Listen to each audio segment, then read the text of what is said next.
que vit la Somalie.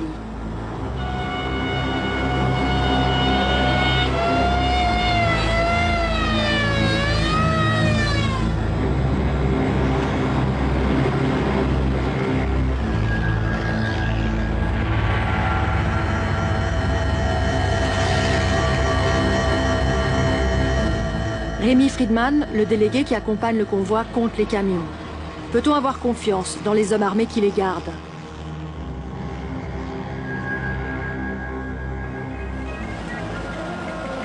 Les journalistes les ont qualifiés de Mad Max.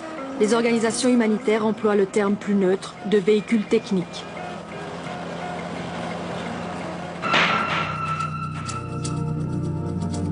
Partout, les ruines attestent de la violence de la guerre civile. Leur village détruit, des centaines de milliers de Somaliens n'ont eu d'autre choix que de fuir pour sauver la seule chose qui leur reste, leur vie.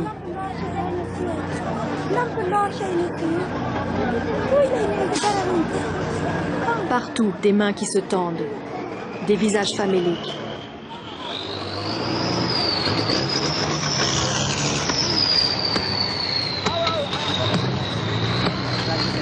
Partout, des tombes creusées à la hâte.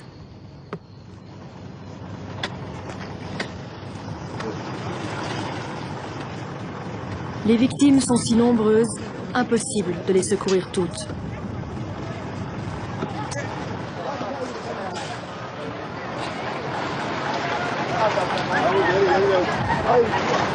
On peut rien faire là, on peut pas leur laisser des sacs. Vous leur laissez pas de sacs là? Non, donc le convoi est prévu pour le village suivant. Cette région sera desservie après. C'est un peu dommage, c'est vrai que pour les gens de voir passer des camions et de voir qu'on s'arrête pas.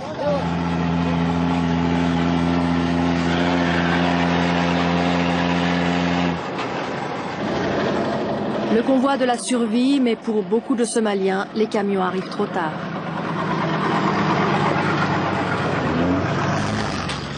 « 250 km, 12 heures de route. Premier déchargement. Le village de Modé Modé reçoit 200 sacs de riz et des lentilles.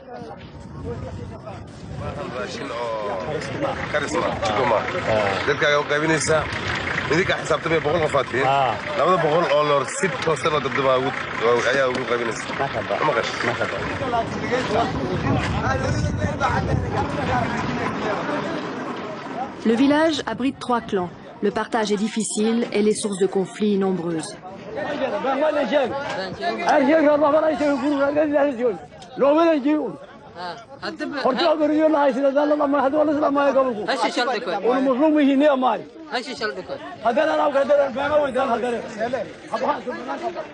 Le convoi est bloqué. Ce soir, il n'ira pas plus loin. Raison de cette étape forcée, les gardes censés protéger le convoi prélèvent habituellement leurs dîmes sur la cargaison. Cette fois-ci, la présence d'un délégué et de notre caméra les en a empêchés. Ils ont alors opté pour le chantage, du riz où le convoi ne bouge plus.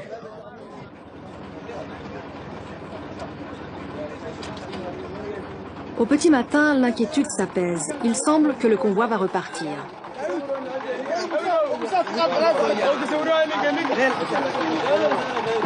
Les transporteurs sont parvenus à régler le différend. Le riz restera à bord des camions, mais il faudra débourser. C'est vrai que la plupart du temps, quand des hommes armés accompagnent les convois, ils prennent des sacs de riz, ils se servent. Cette fois-ci, nous avons voulu que cela cesse et nous avons promis au CICR que cela ne se reproduirait pas. Mais hier, les voitures de la sécurité nous ont fait du chantage et demandé plus d'argent. Ils voulaient 50 sacs de riz par véhicule, c'est ce que vous m'avez dit? Oui. Nous avons résolu ce problème. Comment l'avez-vous résolu? Nous leur donnerons de l'argent au lieu du riz. Combien d'argent? Environ 2 millions de shillings. Et 2 millions de shillings, c'est le prix de 50 sacs de riz. C'est possible. Et vous donnez cela à chaque véhicule de sécurité? Oui, c'est pour chacun des 14 véhicules de sécurité. Leur chantage a payé. Les 140 hommes armés ont ainsi doublé leur salaire. Ce n'est ni la première fois ni la dernière, mais la cargaison est intacte et elle parviendra aux victimes de la famine.